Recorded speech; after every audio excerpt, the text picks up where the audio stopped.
अरे भाई, जब उन्होंने अपने लिए चीजें खड़ी की हैं, अपने लिए मीडिया घराने बनाए हैं, अपने लिए अखबार बनाए हैं, अपने लिए मीडिया हाउस खड़े किए, तो आपको शिकायत क्यों है कि आपकी बातें नहीं की जा रही? नहीं साहब, जंग जारी है, और जंग हमारी सोच के खिलाफ, जंग हमारी वैचारिकी के खिलाफ, जंग हमारी चेतना के खिलाफ। ये यूट्यूब, ये इंस्टाग्राम, ये ट्विटर, ये किन लोगों की मुट्ठी में है, और ये लोग किसके लिए काम करते हैं, किसके खिलाफ काम करते हैं? आज मैं लिखकर गारंटी देने को राजी हूं कि आप में से जितने लोग ये सोच रहे हैं कि ये लड़ाई यूं ही चलती रहेगी, मुफ्त के प्लेटफॉर्म के जरिए हम ऐसे ही क्रांतियां चलते रहेंगे, करते रहेंगे, ये होने वाला नहीं है। फीसें बढ़ाई जा रही हैं। इलाहाबाद यूनिवर्सिटी में छात्रों की पीठ तोड़ डाली गई क्योंकि आपने अचानक से 400% फीस बढ़ा दी थी। यह फीस इसलिए बढ़ाई जा रही है, इस देश के यूनिवर्सिटीज को प्राइवेट इसलिए बनाया जा रहा है,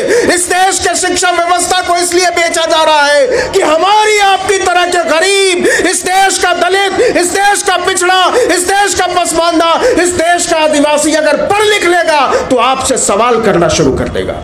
कौमी यकजहती को बचाने के लिए गंभीर है तो इस देश के सारे प्राइवेट यूनिवर्सिटीज के फाटक तोड़ दिए जाने चाहिए, उनको खोल दिया जाना चाहिए। दलितों के लिए, आदिवासियों के लिए, पिछड़ों के लिए, पसमानदा के लिए, औरतों के लिए, और नहीं तो इस देश की सरकार को गारंटी देनी होगी कि एमआईटी यूनिवर्सिटी में कोई बच्चा पढ़ना चाहेगा, अशोका यूनिवर्सिटी में कोई बच्चा पढ़ना चाहेगा, अगर कोई पढ़ना चाहेगा लवली प्रोफेशनल यूनिवर्सिटी गलगोटिया में, तो उसकी फीस सरकार भरेगी। और इस देश के हुक्मरानों को सबसे ज्यादा डर लगता है पढ़ने वाले लोगों से, लिखने वाले लोगों से, सोचने वाले लोगों से, बात करने वाले लोगों से, और इसीलिए इस देश के पढ़ने वाले लोगों को, इस देश के लिखने वाले लोगों को, इस देश के सोचने वाले लोगों को जेलों में डालने की तैयारी है।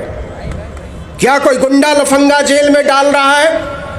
क्या कोई ऐसा आदमी जेल जा रहा है जिससे इस मुल्क के चैनो अमन को खतरा है? नहीं साहब, इस देश में जेल में डाले जा रहे कौन लोग? विश्वविद्यालयों में पढ़ाने वाले लोग, विश्वविद्यालयों में पढ़ने वाले लोग, किताबें लिखने वाले लोग, भाषण देने वाले लोग, विचार करने वाले लोग, क्योंकि आपको पता है कि यह सोच एक दिन आपकी सत्ता को उखाड़ कर फेंक देगी, इसलिए आप हर बात करने वाले आदमी को जेल में डाल देना चाहते हैं।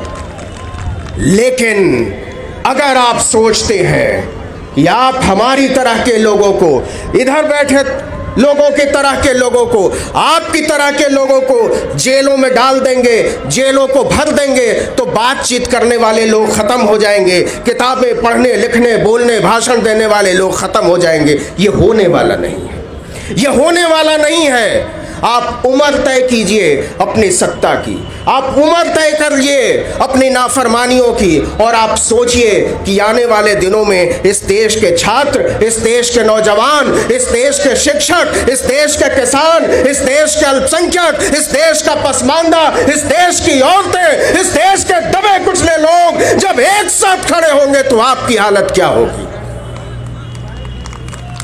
आप टेलीविजन चैनलों की बात करते हैं, मैं हमेशा ये बात करता हूं, और ये बात मुझे लगता है कि मैं तब तक करता रहूंगा जब तक कि स्थितियां बेहतर नहीं होती। ये कैमरे किसके कैमरे हैं?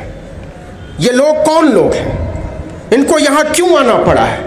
ये लोग क्यों खड़े हैं? ये यहां से जाकर क्या करने वाले हैं? ये इसलिए आए हैं क्योंकि इस देश के मीडिया घराने हमारी और आपकी बात कहने को राजी नहीं है। इस देश के टेलीविजन चैनल, इस देश के अखबार हमारी बातचीत करने को राजी नहीं है। तो इस देश के टेलीविजन चैनल हमारी बातचीत करने को राजी क्यों नहीं है? इस देश के अखबार यहां बैठे लोगों की बातें रखने को राजी क्यों नहीं है? इस पर बात तो करनी पड़ेगी, बात करनी पड़ेगी। चेहरा छुपाने से काम नहीं चलेगा, चेहरा बचाने से भी काम नहीं चलेगा। आप गौर कीजिए, पिछले 15-20 सालों में इस मुल्क में जो टेलीविजन चैनल खुले, वो कौन से टेलीविजन चैनल खुले? सबसे क्रांतिकारी टेलीविजन पंडित प्रणय रॉय ने खोला। हाँ, उससे ज्यादा क्रांतिकारी चैनल पंडित रजत शर्मा ने खोला, और क्रांतिकारी चैनल पंडित राजीव शुक्ला ने शुरू किया, पंडित अवीक सरकार ने शुरू किया।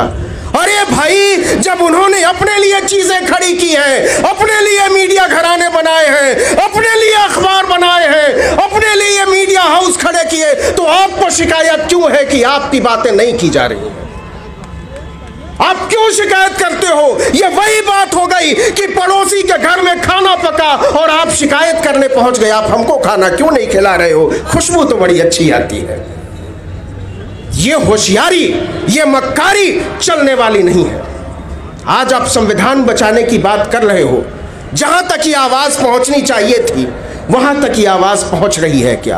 क्या वजह है कि यहां लोग नहीं आए? क्या वजह है कि हमारी बातें उतने लोगों तक नहीं पहुंचती जितने लोगों तक वाकई पहुंचनी चाहिए? मैं ये मानने को राजी नहीं हूं कि इस देश में संविधान के तरफदार कम है। मैं ये मानने को राजी नहीं हूं कि इस देश में लोकतंत्र के तरफदार कम है। मैं ये मानने को राजी नहीं हूं कि इस देश में चैन व अमन के तरफदार कम है, भाईचारे एकजुटता के तरफदार कम है।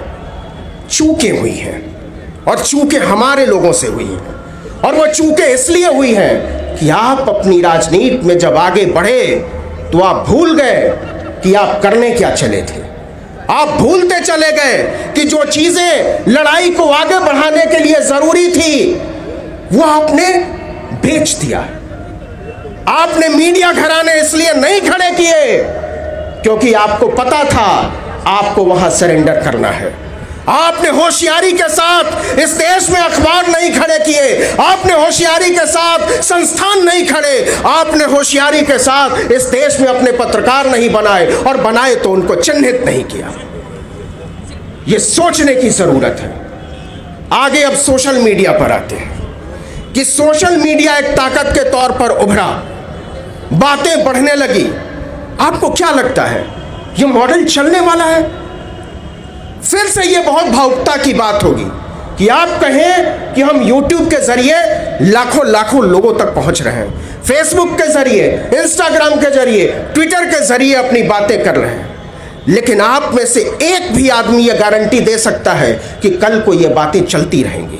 आप में से एक भी आदमी ये गारंटी देता है कि YouTube ऐसे ही चलता रहेगा, फेसबुक ऐसे ही चलता रहेगा, ट्विटर हमारी बात ऐसे ही पहुंचाता रहेगा? नहीं साहब, जंग जारी है, और जंग हमारी सोच के खिलाफ, जंग हमारी वैचारिकी के खिलाफ, जंग हमारी चेतना के खिलाफ। ये YouTube, ये इंस्टाग्राम, ये ट्विटर, ये किन लोगों की मुट्ठी में है, और ये लोग किसके लिए काम करते हैं, किसके खिलाफ काम करते हैं? आज मैं लिखकर गारंटी देने को राजी हूं कि आप में से जितने लोग ये सोच रहे हैं कि ये लड़ाई यूं ही चलती रहेगी, मुफ्त के प्लेटफॉर्म के जरिए हम ऐसे ही क्रांतियां चलते रहेंगे, करते रहेंगे, ये होने वाला नहीं है। क्योंकि ये कुंडलियां उन्हीं लोगों के हाथों में है जो हमारे और आपके खिलाफ काम करते हैं। आज आप कहते हैं नेशनल दस्तक, आज आप कहते हो आर्टिकल 19, लक्ष्मण यादव यहां बैठे हुए, रतन लाल सामने बैठे हुए। अरे भाई, हम 5 लाख, 10 लाख, 20 लाख लोगों के लिए मारामारी करते हैं, आप बहुजन राजनीति की बात कर रहे हैं, वैचारिकी की बात कर रहे हैं। अगर वाकई इस देश में संविधान बचाने के लिए लोग बहुत जागरूक हो चुके हैं, अगर लोकतंत्र बचाने के लिए लोग जागरूक हो चुके हैं, तो सबसे बड़ा बहुजन प्लेटफॉर्म 50 लाख सब्सक्राइबर्स का क्यों है? जबकि इस देश में बहुजनों की आबादी 100 करोड़ है, और इस देश के सबसे बड़े मीडिया घरानों के लिए, जो अनिवार्यतः इस देश के बहुजनों के खिलाफ है, जो इस देश के किसानों के खिलाफ है, जो इस देश के नौजवानों के खिलाफ है, उन्हें करोड़ों करोड़ों लोग सब्सक्राइब करके देख, और मैं गारंटी देता हूं कि हमारे और आपके बीच के लोग उसको सब्सक्राइब करके देखते हैं। क्यों देखते हैं? इसलिए देखते हैं कि आपके माइंड को पढ़ने का, आपके दिमाग को गढ़ने का, और आपकी पूरी वैचारिकी को बनाने का जो अभियान चलाया जाता है, और वो अभियान जहां से चलाया जाता है, वो लोग वही लोग हैं जो हमको और आपको खत्म कर देना चाहते हैं। ये लड़ाई छोटी नहीं है। संविधान की बात उठी है, लोकतंत्र की बात उठी है, बात उठी है जातीय जनगणना की, तो सोचना पड़ेगा कि अगर हम लड़ने चले हैं, अगर हम भिड़ने चले हैं, अगर हम बदलने चले हैं, तो हमारे हथियार क्या होने चाहिए? आप बताइए साहब, इस देश में 1995 में एक प्राइवेट यूनिवर्सिटी थी, सिक्किम मणिपाल यूनिवर्सिटी, एक प्राइवेट यूनिवर्सिटी थी। आज इस देश में लगभग 450 प्राइवेट यूनिवर्सिटी है। आप सोचो कि 27 साल में 450% का इजाफा है। ये लोग कौन चलाते हैं, वहां कौन लोग पढ़ते हैं, वहां क्यों पढ़ते हैं, कहां से आते हैं वो लोग, इस पर भी बात करने की जरूरत है। यहां के सरकारी यूनिवर्सिटीज को कमजोर किया जा रहा है, पब्लिक फंडेड कॉलेजेस को कमजोर किया जा रहा है, सेल्फ स्पॉन्सर्ड सीट बढ़ाने का दबाव डाला जा रहा है। लक्ष्मण बैठे हुए हैं तो आएंगे और बताएंगे कि न्यू एजुकेशन पॉलिसी के नाम पर क्या तमाशा चलाया जा रहा है। फीसें बढ़ाई जा रही हैं। इलाहाबाद यूनिवर्सिटी में छात्रों की पीठ तोड़ डाली गई क्योंकि आपने अचानक से 400% फीस बढ़ा दी थी। यह फीस इसलिए बढ़ाई जा रही है, इस देश के यूनिवर्सिटीज को प्राइवेट इसलिए बनाया जा रहा है, इस देश के शिक्षा व्यवस्था को इसलिए बेचा जा रहा है कि हमारी आपकी तरह के गरीब, इस देश का दलित, इस देश का पिछड़ा, इस देश का पसमानदा, इस देश का आदिवासी अगर पढ़ लिख लेगा तो आपसे सवाल करना शुरू कर देगा। और आप सवालों से बचना चाहते हैं, इसलिए इस देश के विश्वविद्यालयों पर, सस्ती पढ़ाई पर, पढ़ाई के अधिकार पर ताला लगा देना चाहते हैं। अगर हम और आप वाकई इस देश के संविधान को बचाने के लिए गंभीर हैं, इस देश के लोकतंत्र को बचाने के लिए जरूर गंभीर हैं, कौमी यकजहती को बचाने के लिए गंभीर हैं, तो इस देश के सारे प्राइवेट यूनिवर्सिटीज के फाटक तोड़ दिए जाने चाहिए, उनको खोल दिया जाना चाहिए। दलितों के लिए, आदिवासियों के लिए, पिछड़ों के लिए, पसमानदा के लिए, औरतों के लिए, और नहीं तो इस देश की सरकार को गारंटी देनी होगी कि एमिटी यूनिवर्सिटी में कोई बच्चा पढ़ना चाहेगा, अशोका यूनिवर्सिटी में कोई बच्चा पढ़ना चाहेगा, अगर कोई पढ़ना चाहेगा लवली प्रोफेशनल यूनिवर्सिटी गलगोटिया में, तो उसकी फीस सरकार भरेगी, तो उसकी फीस सरकार भरेगी। हमारी तरह के लोग आपकी तरफ से यह ऐलान कर रहे हैं कि साहब हमारी औकात नहीं है अशोका यूनिवर्सिटी में पढ़ने की, साहब हमारी औकात नहीं है एमिटी यूनिवर्सिटी में पढ़ने की, हमारी औकात नहीं है इस देश के आला तरीन प्राइवेट यूनिवर्सिटी में पढ़ने की।